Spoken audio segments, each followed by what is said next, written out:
கர்த்தருடைய பரிசுத்த நாமம் மகிமைப்படுவதாக. ஆசீர்வதிக்கப்பட்ட நல்ல நாள் 23/6/2025 திங்கட்கிழமை. புதிய நாள், புதிய கால வேளைக்காக கர்த்தரை நன்றியோடு துதிக்கிறேன், ஸ்தோத்திரிக்கிறேன். இந்த நாளுக்கான கர்த்தருடைய வார்த்தை எரேமியா 13ஆம் அதிகாரம் 23ஆம் வசனம். எத்தியோப்பியன் தன் தோலையும் சிவிங்கி தன் புள்ளிகளையும் மாற்றக்கூடுமோ? கூடுமானால் தீமை செய்ய பழகின நீங்களும் நன்மை செய்யக்கூடும். Today's Bible verse taken from the book of Jeremiah, chapter 13, verse 23. Can the Ethiopian change his skin, or the leopard its spots? Neither can he do good, who are accustomed to doing evil. கர்த்தருடைய பரிசுத்த நாமம் மகிமைப்படுவதாக. இந்த நாளுக்கான கர்த்தருடைய வார்த்தை நாம் வாசிக்க கேட்டோம். எத்தியோப்பிய தேசத்தை சார்ந்த ஒரு மனிதன். அவன் எப்படிப்பட்டவர்கள்? கருப்பு நிறத்தை சார்ந்தவர்கள், பிளாக் பீப்புள்.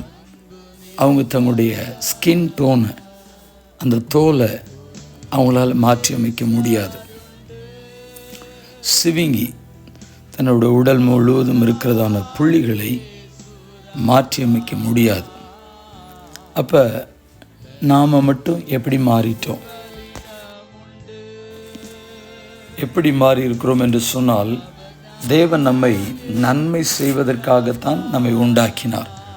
ஆனால் நாம் தீமை செய்வதற்கு பழகி தேவனை விசனப்படுத்துவர்களாய், காயப்படுத்துவர்களாய் மாறி போயிருக்கிறோம். கர்த்தருக்கு ஸ்தோத்திரம்.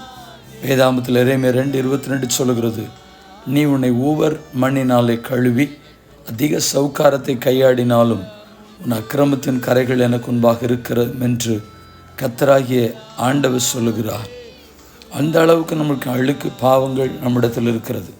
எரேமியா 9:5 சொல்லப்பட்டிருக்கிறது, அவர்கள் மெய்யை பேசாமல் ஒவ்வொருவரும் தமக்கு அடுத்தவனை ஏய்க்கிறார்கள், பொய் பேச தங்கள் நாவை பழக்குகிறார்கள், அக்கிரமம் செய்ய உழைக்கிறார்கள் என்று எழுதப்பட்டிருக்கிறது.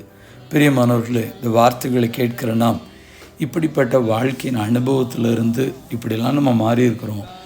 இப்படி தீமை செய்ய பழகினதான, தீமையான வழிகளில் நடக்க மாறிப்போனதான நாம் மறுபடியுமாய் நம்முடைய வழிகளிலே நம்மை நிறுத்தி கொள்ள வேண்டும். நம்மை மாற்றிக்கொள்ள முடியாது தானே.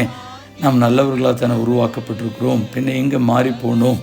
உணர்ந்து கர்த்தர் பக்கமாய் திரும்புவோம். பிதாவே, உம்முடைய கரங்களை எங்களை ஒப்புக் கொடுக்கிறோம். உமக்கு முன்பதாக நல்லவர்களாய் வாழ எங்களை தத்தம் செய்கிறோம். உம்முடைய கரம் எங்களை தொடர்ந்து வழி நடத்தட்டும். இயேசுவின் நாமத்தில் ஜெபிக்கிறோம் நல்ல பிதாவே. ஆமென், ஆமென். God bless you all.